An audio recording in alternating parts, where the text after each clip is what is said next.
শত্রুকে বান মারণ তাবিজ। সম্মানিত ভিউয়ার্স, আসসালামু আলাইকুম। কেমন আছেন সবাই? আশা করি আল্লাহর মেহেরবানিতে সকলে ভালো আছেন। তো আমি আলহামদুলিল্লাহ আপনাদের দোয়ায় ভালো আছি। সম্মানিত ভিউয়ার্স, আজকে আমি আলোচনা করব একটা বান মারণ তাবিজ নিয়ে। যে বান মারণ তাবিজটা একেবারে কুফুরি একটা বান মারণ তাবিজ। একটা পরীক্ষিত বান মারণ তাবিজ এবং একটা পাওয়ারফুল বান মারণ তাবিজ। এই বান মারণ তাবিজটা প্রয়োগ করে আপনার শত্রুকে ৫ দিনের মধ্যে বিছানার মধ্যে ফেলতে পারবেন। একদম অসুস্থ করে ফেলতে পারবেন এবং ৭ দিনের মধ্যে তাকে একেবারে শেষ করে ফেলতে পারবেন। এটা একটা পরীক্ষিত বানমারণ বিদ্যা। তো বিদ্যাটা আসলে দেখতে সাধারণ মনে হলেও এটা সাধারণ কোনো বিদ্যা না। একদম খাস কুফুরি একটা বানমারণ বিদ্যা। তো যারা মুসলমান আছেন তারা অবশ্যই, যারা কাজ করেন নাই এগুলা জীবনে, তারা এই কাজটা অবশ্যই করবেন না। আপনাদের পায়ে হাত রেখে আমার অনুরোধ। আর যারা এগুলা কাজ নিয়মিত করেন তারা করতে পারেন। তাদের ক্ষেত্রে আমি কিছু বলতে পারবো না। তো মূলত এই বান মারণ বিদ্যাটা যদি কোনো মুসলমান করতেও চান তবে সেক্ষেত্রে আমি বলে দেই, প্রথমত আপনি ২ রাকাত নফল নামাজ আদায় করে আগে আল্লাহ তাআলার কাছে মাফ চেয়ে নেবেন এবং কাজটা করার পরেও আপনি ২ রাকাত নফল নামাজ আদায় করবেন এবং আল্লাহ তাআলার কাছে তওবা করবেন। তো মূলত এই কাজটাকে আপনি যদি কাউকে করতে চান তো মূলত প্রথমত তার নাম এবং তার বাবার নামটা দরকার এবং তার একটা ছবি সামনে নিবেন। তো নেওয়ার পরে আপনি এই কাজটাকে করতে বসবেন। এই কাজটাকে করবেন যে কোনো শনিবার অথবা মঙ্গলবার দিন দিবাগত রাত্রিতে করবেন। রাত্রি ১২টা থেকে রাত্রি ৩টার মধ্যে এই কাজটাকে করবেন। অবশ্যই নিরিবিলি কোনো একটা আসনের ভিতরে এই কাজটাকে করবেন। তাড়াহুড়া করবেন না। এগুলা তাড়াহুড়ার কোনো কাজ না। যারা এগুলা কাজ নিয়মিত করেন তারা অবশ্যই জানেন। আর যারা নিয়মিত করেন না তাদেরকে বলি, এগুলা কাজ যেই করতে যান না কেন কোনো তাড়াহুড়া করবেন না। নামগুলা সতর্কতার সাথে লিখবেন। তদবিরটাকে, নকশাগুলাকে সতর্কতার সাথে অঙ্কন করবেন। আসনটাকে ধীরে স্থিরে করবেন। মনোযোগ একদম এই কাজের ভিতরে দিবেন। কারণ যদি কাজে উল্টাপাল্টা করে তাহলে কিন্তু আপনার নিজেরই ক্ষতি হতে পারে। এগুলা যেমন ভালো কাজ তেমনই কিন্তু খারাপ কাজ। তো সেই ক্ষেত্রে বলি, যারা এই কাজগুলা করবেন একেবারে মনোযোগ সহকারে এই কাজগুলাকে করবেন। তাড়াহুড়া করতে যাবেন না। তো টাকা পয়সা যেহেতু খরচ করবেন, মাল সামানা যেহেতু কিনবেন, সেক্ষেত্রে আমি বলি, তো যারা দোকান থেকে মালামাল কিনবেন এক দামের জিনিস কিনবেন, দামাদামি করবেন না। এগুলা দামাদামি কোনো জিনিস না।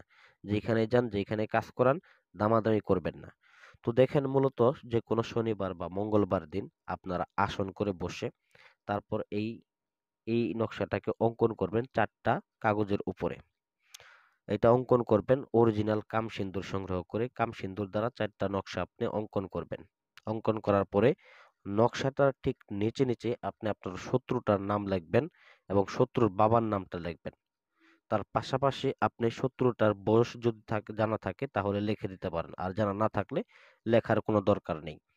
তো অতঃপর ৪টা নকশা অঙ্কন করার পরে ৪টা তাবিজ জাগ্রত করে নেবেন। অতঃপর একটা লোহার তাবিজে, তারপর একটা তামার তাবিজে, একটা চাঁদের উপর তাবিজের উপরে ভিতরে আপনি ভরে নেবেন এবং আরো একটা যে চতুর্থ তাবিজটা থাকবে সেটাকে আপনি যে কোনো ধরনের তাবিজের মধ্যে ভরতে পারেন।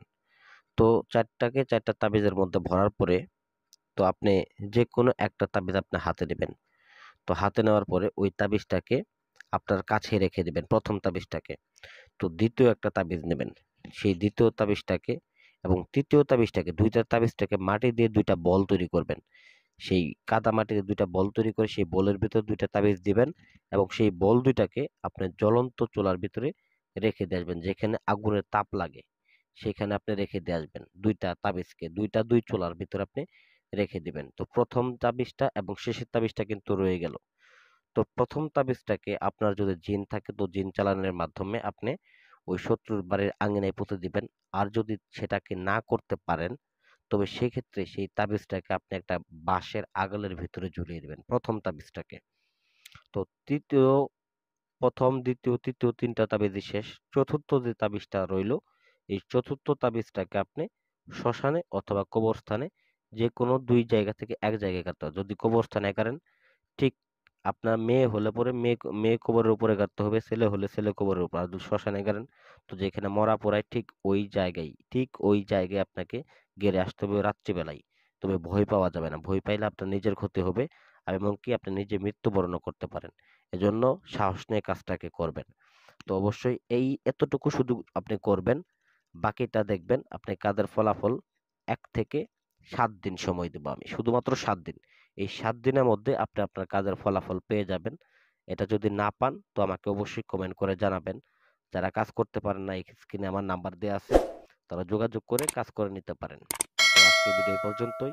ভালো থাকবেন সকলে। আসসালামু আলাইকুম ওয়া রাহমাতুল্লাহি ওয়া বারাকাতুহু।